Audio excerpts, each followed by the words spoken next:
Welcome to the Improvising Life podcast, where we explore how life can be more livable. This is Lori Love, your host, and we are coming back with an episode in our How Human Design Helps Me Human series. And in this episode, I'm going to be sharing my experience with my defined energy center. So again, if you've already pulled your human design chart, there's going to be more likely than not, some of the shapes, so the triangles, squares, diamond, they're going to be colored in or they're going to be white. If they're colored in, they're defined, and that's what I'm going to speak about today, which is my defined centers and my experience with those. Side note, if you are a reflector and you have no defined centers, this is still helpful to listen to because you're in the very small minority of people who have no energy centers defined, so you will be affected by and experience other people's definition very intensely at times. So, that being said, I, as a child, would say to others and would feel like I was a walking head. And it is so amazing that intuition I had as a child was so accurate, because guess what? My only defined centers in my human design chart are my head and my ajna, the very top two triangles, which makes me a mental projector. So the only defined energy I have is in my head. So the fact that I felt like and experienced life as a walking head was absolutely accurate, and it's just something that tickles me to be like, wow, little Lori really knew her shit until I was convinced otherwise, and so I just want to celebrate little Lori for a moment for knowing that. And so I'm at this point of life where I'm really trying to sort of round out that statement with, I'm a walking head, and that's okay, because I was taught and made to think it's not okay. I shouldn't be sharing so many ideas. I shouldn't be asking questions. I shouldn't be feeling this pressure to talk, right? Because I have an open throat center, so trying to get all this mental energy out, right? And all the different ways that was not embraced, I would say, by caregivers and adults in my life. And so that being said, to think about defined centers, I think of it as Maybelline. Maybe she's born with it. Maybe it's her human design, right? So I could play on that saying or that slogan. But it is the born with it vibes. So any energy centers that you have defined are going to be these knowledge centers. Knowledge meaning it's innate. You just know that energy. It's very intuitive to you. Again, we're talking about as a child, this would have felt very natural. Understanding that as we grew up and became adults, we may or may not have been expected to function in ways that were not as supportive for that. For our energy and how we were, how we experienced life when we first came into the world. So, this idea that then, if the defined centers are knowledge, then undefined centers would be wisdom, because you're going to be learning through life in those areas more. I just wanted to share that in case you're well, what does undefined mean? But when we're thinking about our defined centers, I just want to acknowledge, normalize, and start to navigate the fact that the adults and caregivers around you may have felt some type of way about the energy that you would be giving off from your defined centers, because we share through our definition and we receive through our openness. And so what that means is if each center we have defined is a different radio channel, so to speak, or a station, a TV channel, a show, something that is audible for this example, right? And if you don't have access to hearing, then you can think of it as certain colors that you would be seeing. It's something that gets your attention. And for some folks, feeling the intensity of that energy, whether again you're thinking of the acoustic example or the more spatial visual example, feeling that sureness about that energy, because again, since it's defined, it's innate in us, we'd feel confident in that energy as children, can trigger and remind caregivers of the ways that perhaps their own definition and the strength in that energy was not welcomed by the caregivers before them. And this is where we get into the intergenerational cycles of harm happening, right? I was taught, so a caregiver might say, well, I was taught I couldn't do X, Y, Z because we're not supposed to do that. Their parent who told them and raised them that way was probably told something similar about themselves growing up. And then that person's caregivers probably squash their light, wanted them to conform and act certain ways, right? And so this goes generation to generation. Hello, white supremacy culture, for being a major catalyst of this. And so it's totally valid if, when you're seeing what your defined centers are, if there's this moment and part of your experience is, I don't actually resonate with that, because it could very well be something that was presented to you or talked about to you in a way that was not favorable, and so you had to mask that or disassociate with it.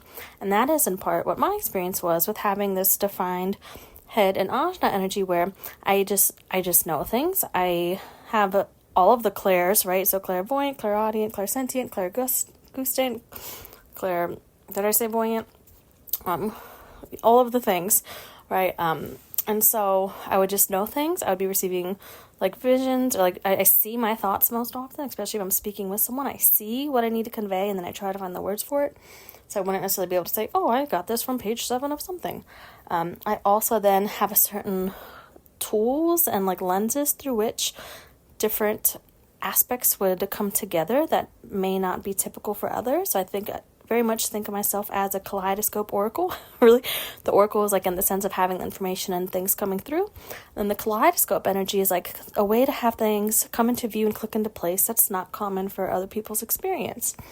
And so imagine then having, for my parents' example, or experience, a child who just knows things, asks questions that you don't know the answer to, and perhaps, and this is me projecting, but perhaps then that brought up feelings of, well, I don't know that, and I was told by my parents that adults know everything, so if I don't have the answer to this, then that means something about me as a parent and an adult, so I have to just dismiss the question and then, tell my child not to ask them.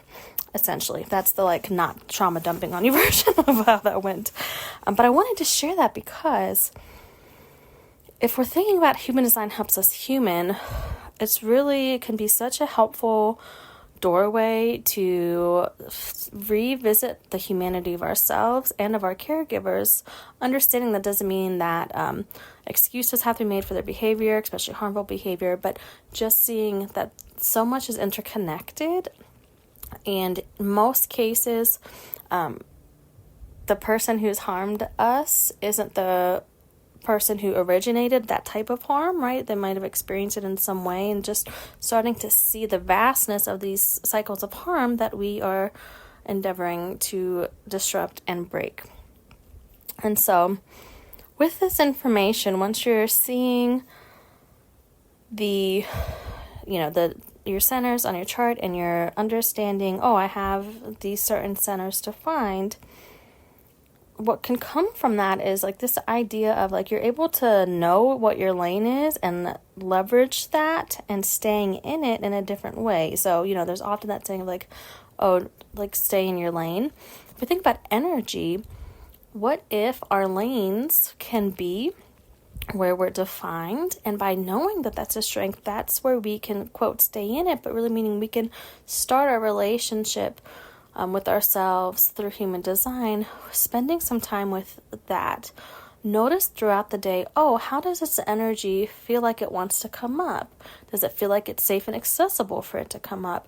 Does it feel like I need some support in this area because I have things to unpack, and it may go, this feeling of this energy may go against what I've been told and what I'm telling myself now is how I'm supposed to function. And in doing so, it starts to lessen up the tension of trying to adult in certain ways that may not feel congruent or supportive for us or sustainable for us. Starting to really see that there's a gift and a beauty in what energy, our whole design overall, and through our defined centers, again, that's where we're giving. That's where other people are going to be experiencing that energy most tangibly, as we're interacting. And so in my case, I have this defined head and ajna to be giving people ideas to be inspired by and to be curious about, and to bring things into awareness and question consciousness and how are people really thinking? How did we get there? There are other ways we can start to be putting pieces together, and really, I am a sense maker. I'm here to make sense of things and provide those options as opportunities for individuals to then experience and play with and have their own relationship with and fact find for themselves and try things on and see what fits and doesn't fit. Like shifting that awareness so a relationship with yourself feels more accessible, and then the change that you feel like you're here to make in the world becomes something that is more supported in your beingness with yourself and your relationship with others. And so, in sharing that, this idea of, can there be more ease and life becomes more livable when we're able to start having even these micro moments in our day where we're allowing the energy that is the most consistent within us to be and to express and to provide value and richness in our life. Because energy, the defined energy center, is going to be consistent energy. That is what is going to be going through our body and our being all day, every day. It exists within us. It's like the pulse, it's the hum that's within our bodies. And with that, there's such an important caveat to share, that consistent energy doesn't mean it's healthy energy. Again, what that means is, if our consistent energy centers is what's most likely to be squashed and criticized as children, then we may have learned some unhealthy ways of relating with that energy, or masking it, or downplaying it, or belittling it. And that can be unhealthy for us and also lead to some unhealthy patterns that aren't supportive for us, and that might be the very things we're trying to shift. And so, to give a personal example, having a defined head and ajna, I always have thoughts. And then you add in my ADHD, I always have thoughts. And now I realize that if I'm having a lot of self-doubt, that's because that energy is now stuck in an unhelpful loop, because I have a certain energy characteristic that is supposed to have doubt, but it's supposed to be doubting things outside of me. It's supposed to be doubting what I've been told, doubting information that people have given, to say, is this fact? Is this opinion? Is there overlap here? Does this align with values? Does this dehumanize someone? Does this feel like it's manipulative? Have doubt of what is around me. So then that filters into that kaleidoscope part of my defined ajna of starting the sense-making process. So now that I'm aware of all this, I can realize that if I'm in a moment of self-doubt and I'm turning that doubt inwards, I'm turning myself into Swiss cheese is how it feels. I'm poking holes in myself that don't need to be there. Really, there's a veil or a tapestry in front of me, and I'm supposed to be poking holes in that to sort of test out its integrity, see if we're limiting ourselves by not having a certain angle we're playing with something. And so essentially, I just wanted to share that is what energy you might have consistently within you might not feel like it's that supportive at first. And that's a very okay and valid experience to be having as a human in 2024, because we're barely making it as a species and as humanity right now. And who hasn't been unscathed through life, right? And also, there are ways to start supporting ourselves through that energy feeling more supportive, sustainable, and helpful for us to find this sense of beingness, to shift out of that adulting on autopilot mode, as I like to think of it. And so, if any of this is feeling intriguing, or you're looking at your chart and you're oh, I have these centers. So the platform hosting site that I use for this podcast is called Buzzsprout, and they have a new feature called fan mail, and essentially you can quote text or send a message through fan mail, and I would get that. So you can actually start to send direct messages or questions to me, and then I can respond to them in upcoming episodes. So this is a new feature, and I'm inviting you to test that out. You can either just let me know, hey, I have this center and that center defined, or oh, I have this center defined and I'm a little curious on how that might be showing up for me. Can you speak to that? And so if you would like to be one of the, quote, sort of beta testers for this, I would absolutely love that. And so you would do so at going to www.improvidinglife.buzzsprout.com. This will be linked in the show notes, and there will be that fan mail feature where you can send those messages, and I'll be able to respond to them. But that being said, we are at the 15-minute mark, and I want to acknowledge your time and brain space.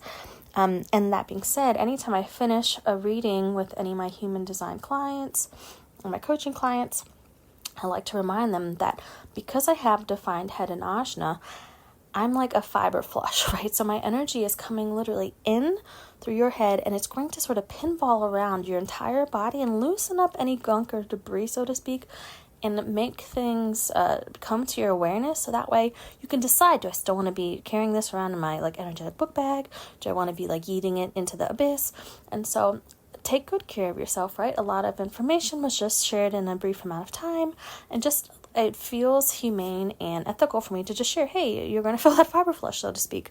My energy is going to be doing its work in your energy field, and that's one of the beautiful things about knowing our human design is, again, I'm here to give this energy out for people to experience, and especially if you have your Head and Ajna undefined or open, you'd be receiving it from me in a heightened, more like visceral way than if you're listening to this and you also have your Head and Ajna defined like I do.